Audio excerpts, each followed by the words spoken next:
बिस्मिल्लाहिर्रहमानिर्रहीम। आज हम करेंगे एक्सरसाइज 1.3 उसका क्वेश्चन नंबर 1। देखते हैं हमारे पास क्या है। इसमें हमें दिया हुआ है उसने on his last bank statement Qasim had a balance of 175,000 in his checking amount. He wrote one check for 45,790 and another for 11,2,921। What is his current balance. तो इस क्वेश्चन में वो हमसे पूछ रहा है कि कासिम के पास ये टोटल बैलेंस था, उसके अंदर से उसने ये दो अमाउंट्स डिडक्ट की हैं, निकलवाई हैं, तो उसका करंट बैलेंस क्या है। तो हम सिंपली इन दो वैल्यूज़ को सम अप करेंगे और इसमें से माइनस कर देंगे, तो हमारे पास जो है वो आंसर आ जाएगा। इसके बाद हम नेक्स्ट क्वेश्चन पे चलते हैं। तो नेक्स्ट क्वेश्चन हमारे पास आता है, last week Wajid drove 283.4 kilometre on 16.2 litres of petrol. He says that he averaged about 1.75 kilometer per liter. In his answer, is his answer reasonable? Explain. तो इसमें वो क्वेश्चन में हमें बोल रहा है कि वाजिद ने 283.4 किलोमीटर्स गाड़ी चलाई जिस पे उसका पेट्रोल लगा 16.2। तो अब हमने उसकी निकालनी है एवरेज हमारे पास हमेशा जो यूनिट्स हैं वो आते हैं किलोमीटर्स पर लीटर, और हम इन यूनिट्स को ही यूज़ करते हुए हम इसकी एवरेज को वेरीफाई करेंगे कि आया हमारे पास ये 1.75 एवरेज आई थी या नहीं आई थी। हम उसका क्लेम चेक करेंगे, तो उसके लिए हम इसको सॉल्व करते हैं। 1.3 क्वेश्चन नंबर 2। सो फिगर्स हैं हमारे पास। जो डिस्टेंस ट्रैवल किया गया है वो है 283.4 किलोमीटर्स एंड जो पेट्रोल यूज़ हुआ है हमारे पास वो हुआ है 16.2 लीटर्स। तो अब उसका जो क्लेम है हमारे पास, that is average of 1.75 kilometre per litre. तो अब हम इन यूनिट्स को यूज़ करते हुए हमारे पास डिस्टेंस भी है और हमारे पास पेट्रोल भी है जो हमारे पास यूज़ हुआ है। तो हम लोग सिंपली एवरेज को कैलकुलेट कर लेंगे। एवरेज का हमारे पास फॉर्मूला आ जाएगा distance divided by the petrol used. तो डिस्टेंस हमारे पास है 2834 and the petrol used is 16.2 litres. So हमारे पास अल्टीमेटली जो आंसर आएगा वो हम देख लेते हैं। 283.4 डिवाइड बाय 16.2, तो ये हमारे पास आएगा 17.49। सो अब हम कह सकते हैं कि जो उसने क्लेम की हुई वैल्यू है, इसमें यूनिट्स आपने लाजमी लिखने हैं, तो उसकी क्लेम की हुई वैल्यू गलत है। हमारे पास जो वैल्यू आ रही है according to the given data वो हमारे पास 17.49 आ रही है। So no, his claim is wrong. उसके बाद हम मूव करते हैं नेक्स्ट क्वेश्चन पे। नेक्स्ट क्वेश्चन में कह रहा है कि Salma bought 3.2 yard of fabric for a total price of 139.2। How much did the fabric cost per yard. जो टोटल फैब्रिक है उसने बाय की है वो 3.2 यार्ड्स है, और जो प्राइस है उसकी 3.2 यार्ड्स ऑफ फैब्रिक की वो है 139.2 रुपीज़। तो हमने एक यार्ड की यानी कि पर यार्ड यानी कि एक यार्ड की हमने फैब्रिक की कॉस्ट निकालनी है। तो उसके लिए हम लोग क्या करेंगे, वैल्यूज़ हम लिखते हैं सबसे पहले। Question number 3। तो हमारे पास टोटल फैब्रिक जो हमारे पास आई है that is 3.2 yards. Yards is a unit of length and the price is about 139.2 rupees. So we have to find the fabric cost per yard. So for 1 yard हमने price find करनी है। तो इसके लिए simple एक method होता है जिसमें आप क्या करते हैं कि आपके पास जितनी टोटल प्राइस है उसको आप डिवाइड करते हैं अगर इससे, तो आपके पास सिंपली आंसर आ जाता है। बट हम लोग थोड़ा सा स्टेप वाइज चलते हैं, तो हम लोग पहले इनको इक्वल लिख लेते हैं। सो इस तरफ हम लिखेंगे fabric length and equals to the price, इस तरफ हम प्राइस लिखेंगे। तो हमारे पास जो फैब्रिक की लेंथ है वो अगर 3.2 हो, तो जो प्राइस हमारे पास है दैट इज़ 39.2। तो ये हमारे पास और 3.2 यार्ड्स। अब हमने 1 यार्ड के लिए करनी है, तो हम क्या करेंगे, इस तरफ से हमने 3.2 को ख़त्म करना है। तो हम लोग 3.2 को अगर इधर ख़त्म करना है तो इधर जाके यार इसको हम इस तरफ ले आएंगे, इस तरफ ये हो जाएगा डिवाइड। यहाँ पर हम क्या कर सकते हैं, और इधर अल्टीमेटली 1 रह जाएगा। यहाँ पर हम क्या कर सकते हैं कि दोनों तरफ 3.2 से डिवाइड कर देते हैं। So dividing both sides with 3.2, तो ये हमारे पास होगा 3.2 divided by 3.2 equals to 139.2 divide by 3.2। तो ये तो कट गया, यानी कि ये 1 यार्ड आ गया। यहाँ पे लिख भी लेते हैं 1 यार्ड इक्वल्स टू, इक्वल्स का साइन है और इनको हम डिवाइड करते हैं कैलकुलेटर पर, तो हमारे पास फिगर्स आएंगे 139.2 divide by 3.2। So this comes out to be 43.5। ये हमारे पास प्राइस आ गई रुपीस में। अब यही आंसर हम वेरीफाई कर लेते हैं कि जो मैंने पहले एक मेथड बताया था जिसमें हम सिंपली इन दोनों को डिवाइड करें तो हमारे पास आ जाता है। तो 139.2 डिवाइडेड बाई 3.2, 39.2, तो ये हमारे पास आ गया है 43.5। एग्जैक्टली वही आंसर आया हमारे पास जो कि हमारे पास पहले आया था। तो this is the price for 1 yard और पर यार्ड ऑफ फैब्रिक। उसके बाद हम मूव करते हैं जी क्वेश्चन नंबर 4 पे। जो सिंपल क्वेश्चन है वो मैं सिर्फ वर्बली बताऊंगा। तो उसके अब क्वेश्चन नंबर 4 पे मूव करते हैं। उसमें वो कह रहा है हमें Momina walks 3.5 kilometre per hour, she took a 12 hour walk, how far did she walk. उसने हमें उसकी स्पीड बता दी है और उसका टाइम बता दिया कि उसने कितने घंटे चला है इस स्पीड पे।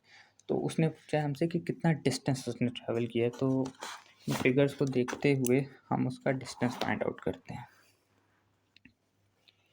सो क्वेश्चन नंबर 4, क्वेश्चन नंबर 4 में उसने हमें स्पीड दी है that we will represent with V is for velocity that is 3.5 kilometre per hour, और उसने हमें टाइम दे दिया है वो है हमारे पास 12 आवर्स। तो उसने हमसे पूछा है कि डिस्टेंस शी ट्रैवल, डिस्टेंस को डी से भी रिप्रेजेंट करते होते हैं और एस से भी रिप्रेजेंट करते होते हैं। उसने हमसे डिस्टेंस पूछा है, तो उसके लिए हम क्या करेंगे, पहले हम फॉर्मूला लिख लेते हैं, S is equal to Vt. So this is the distance, this is the velocity, and this is the time. We have velocity and time, we can find out the distance. So simply compute the values for 3.5 into 12. So simply हम इसमें formula ही use करना था, तो हम 3.5 into 12 use करें तो हमारे पास आ जाता है 42। सो दिस इज़ 42 बिकॉज वेलोसिटी हमारे पास किलोमीटर में थी, तो हम लोग किलोमीटर लिखेंगे डिस्टेंस का यूनिट साथ। इसके बाद हम लोग मूव करते हैं क्वेश्चन नंबर 5 पे। क्वेश्चन नंबर 5 में वो हमें पूछ रहा है the hiking club went a 7-day trip, each day they hiked between 5.5 and 7.5 miles. It is reasonable to assume that the clubbing the days the club hiked. अब हमने इसमें क्या फाइंड करना है, ये हमारे पास 4 ऑप्शंस दिए गए हैं, इनमें से हमने फाइंड करना है कि विच वन इज़ करेक्ट।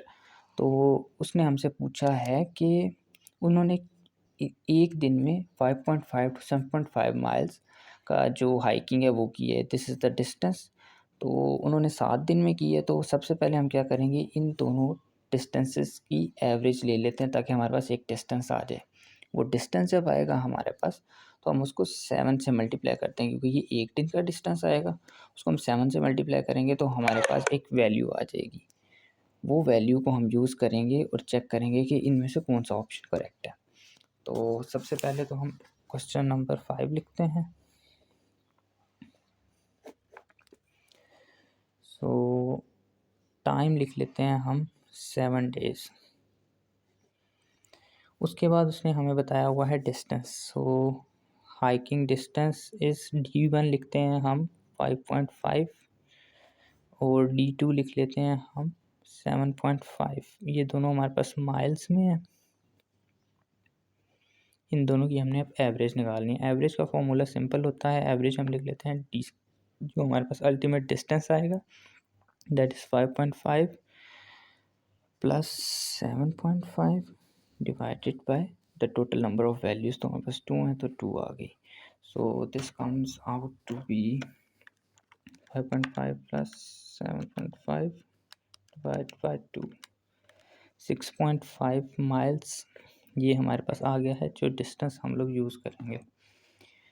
ये डिस्टेंस हम यूज़ करते हुए अब हमारे पास टाइम है 7 डेज़। सो सिंपली हम क्या करेंगे, जो हमारे पास पहले फॉर्मूला था उसी को यूज़ करते हैं। हमारे पास डिस्टेंस भी है और हमारे पास टाइम भी है। तो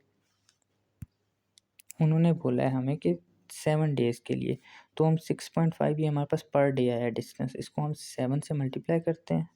तो हम लोग कर देते हैं जी, डिस्टेंस हमारे पास है 6.5 इंटू, इसको हम लिख लेते हैं टोटल डिस्टेंस dt, और 6.5 इंटू 7 डेज 7 टाइम्स, तो ये हमारे पास हो जाएगा आई बिलीव 6.5 इंटू 7 45.5। सो ये हमारे पास डिस्टेंस आ गया। अब हम चेक करेंगे ये 45.5 माइल्स हमारे पास कौन से ऑप्शन में करेक्ट है। तो लेस देन 35 माइल्स ये तो नहीं हो सकता, बिटवीन 35 टू 55 माइल्स यस हमारा 45.5 आंसर है, तो इसके दरमियान में हो सकता है। फिर भी हम आगे चेक कर लेते हैं। इक्वली 55 नहीं, उसके बाद मोर देन 55 नहीं, तो हमारे पास option B is the correct option.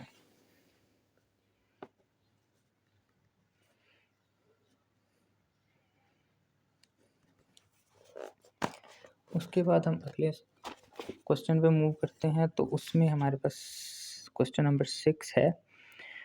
For a class party the students council purchase 42 balloons at 1.85 each. So the price of each balloon is 1.85 and they purchased 42 balloons. What is the total amount of the student council paid for the balloons? So we have simply, we will be multiplying 42 with 1.85 to calculate the amount of balloons. ये बहुत simple है, तो हम move कर जाते हैं next question पे। Next question हमारे पास है, a group of friends made 4 yard long rectangular banner. They paid rupees 3.75 per yard for a fabric. उन्होंने फैब्रिक के लिए हमारे पास 3.75 और 4 यार्ड लॉन्ग उनके पास रेक्टेंगुलर बैनर था। जो प्राइस है उन्होंने उसके फॉर्म के लिए वो पे की है ₹9 है, जो कि इसकी टोटल लेंथ थी। पैरामीटर होता है हमारे पास, जो बेसिकली आउटलाइन होती है, वो मैं आपको क्वेश्चन के सॉल्व करते हुए बताता हूँ। सो 10 yard is the parameter. What was the width of the banner? उसने हमें लेंथ दी है, लॉन्ग से मुराद हमारा होता है लेंथ, तो उसके अलावा उसने हमें पैरामीटर दे दिया है। तो हमारे पास ये 2 क्लूज़ हैं, इनको हम यूज़ करके तो विड्थ फाइंड कर सकते हैं। Let's see how. सबसे पहले लिख लेते हैं हम क्वेश्चन नंबर 7। तो इसमें हम देखते हैं पैरामीटर हमारे पास हमेशा ये आउटलाइन होती है। अब ये आउटलाइन जो है इसको हम लोगों ने, वो हमें दी हुई है, उसने parameter is 10 metre, I believe 10 yards, sorry. So उसने पैरामीटर हमें दे दी है, उसके अलावा उसने हमें लेंथ दे दी है। So length is 4 yards. उसने हमें कहा है विड्थ बताएं। उसके अलावा भी हमारे पास डाटा है, बट वो हमारे काम का नहीं है।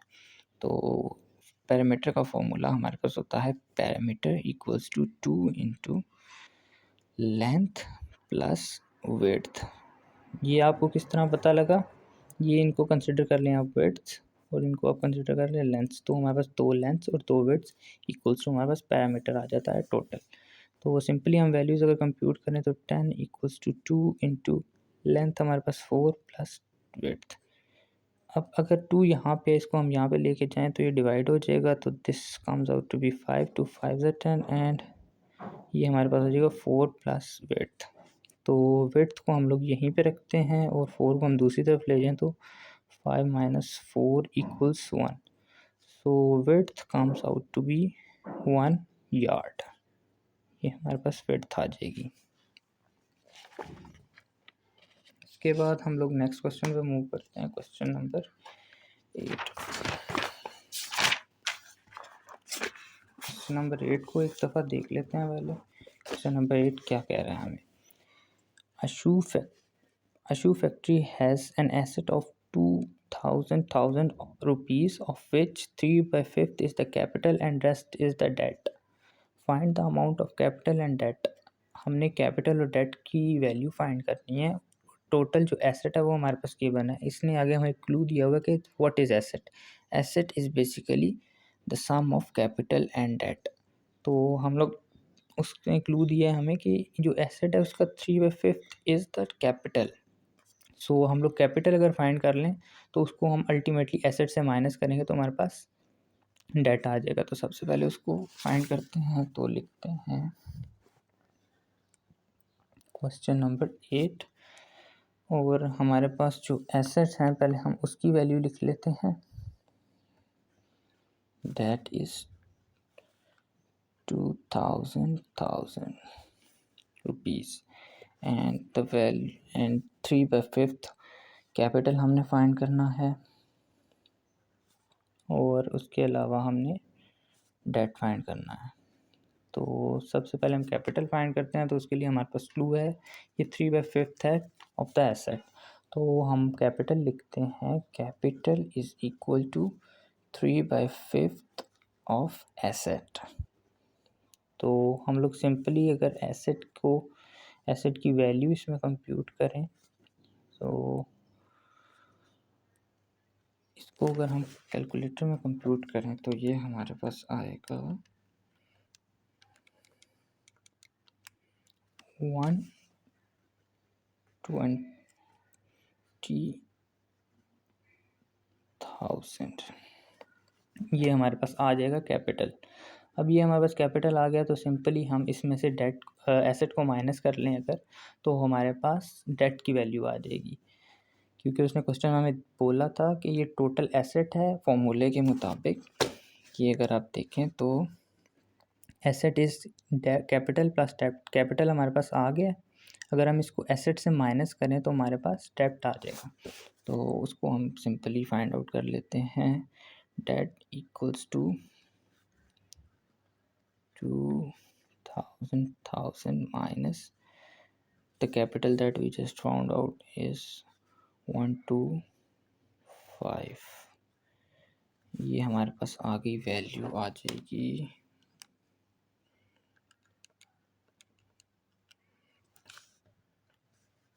800,000। So this is the debt. ये आपके पास डेट आ जाएगा। इसके बाद हम क्वेश्चन नेक्स्ट पे मूव करते हैं, जो कि हमारे पास है a world's lowest temperature is past 100 years was recorded to be -89.2 degrees Celsius at Vostok, Antarctica on July 20 and convert this temperature into Fahrenheit and Kelvin scales।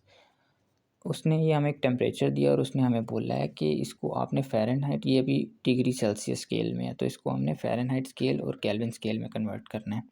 तो उसके लिए उसने हमें नीचे क्लूज़ दिए हुए हैं, दोनों के फार्मूलाज दिए हैं। This is for the Fahrenheit and K is for the Kelvin scale. Simply हमने क्या करना है, इनकी वैल्यूज़ कंप्यूट करनी है और आंसर ले आना है। उसके बाद हमारे पास लास्ट क्वेश्चन है, question number 10। A company was penalised by government act for low quality production if the company has 3 shareholders, Farah, Mariam and Tahreem, investing in the ratios of 1 2 3 and the amount of penalty is this. Find the amount of penalty paid by each of 3 share holders. अब हमारे पास 3 share holders हैं, Farah, Maryam and Tahreem. तो उनकी जो investment ratios हैं वो हमारे पास अलग-अलग हैं। तो हम लोग क्या करेंगे, और हर एक की वैल्यू जो पेनल्टी की होगी वो अलग हो जाएगी। क्यों? क्योंकि उनके रेशियोज़ अलग-अलग हैं इन्वेस्टमेंट के, वो शेयर उनके अलग-अलग हैं। तो क्या करते हैं, हम सबसे पहले इनका सम कर लेते हैं कि टोटल शेयर्स कितने हैं। तो 3 + 2 5, 5 + 1 6। So total number of shares are 6। तो हम लोग एक शेयर की वैल्यू निकालें तो हम लोग सबको डिवाइड कर सकते हैं कि इसको इतने शेयर्स जाएंगे, तो इतने शेयर्स जाएंगे। तो सबसे पहले हम लोग करते हैं क्वेश्चन नंबर 10। इसमें हमें जो टोटल पेनल्टी की अमाउंट वो लिखते हैं, दैट इज़ 456,868.97। तो इसमें अब हम क्या करेंगे, टोटल शेयर्स टोटल 6 हैं हमारे पास। तो हम लोग क्या करेंगे, इनको डिवाइड कर लेते हैं सबसे पहले, ताकि हमारे पास एक शेयर की पेनल्टी आ जाए। तो 456,868.97 डिवाइडेड बाय ईच शेयर लिख लेते हैं, डिवाइड बाय 6। तो ये हमारे पास आ जाएगा 456,868.97 divided by 6। This comes out to be 76144.82। इसको अब हम, ये एक शेयर की आएगी हमारे पास। अब हम क्या करते हैं कि देखते हैं कि इन तीनों के शेयर्स जो हैं हमारे पास, फ़राह, मरियम एंड तहरीम के शेयर्स जो हैं वो क्या-क्या हैं। तो सबसे पहले हम देखते हैं फ़राह का शेयर। फ़राह का शेयर है हमारे पास 1। सो फॉर 1 शेयर हमारे पास जो फ़राह का आएगा, वैल्यू आएगी, इसको हम मल्टीप्लाई कर देंगे 1 से, so the value will remain the same. तो ये हमारे पास फ़राह का शेयर आ जाएगा, जो कि सेम रहेगा 76144.82 रुपीज़। उसके बाद हम नेक्स्ट मूव करते हैं मरियम पे। मरियम के शेयर्स हैं जी 2। तो मरियम के शेयर्स हैं 2, तो 2 into the amount of each share is 76144.82। तो ये हमारे पास वैल्यू हो जाएगी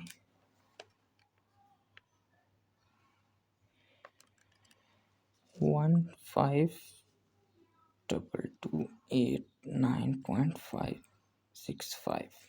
उसके बाद हमारे पास आ जाता है तीसरा शेयर होल्डर है तहरीम। तहरीम के हमारे पास जो शेयर्स हैं दोज आर 3।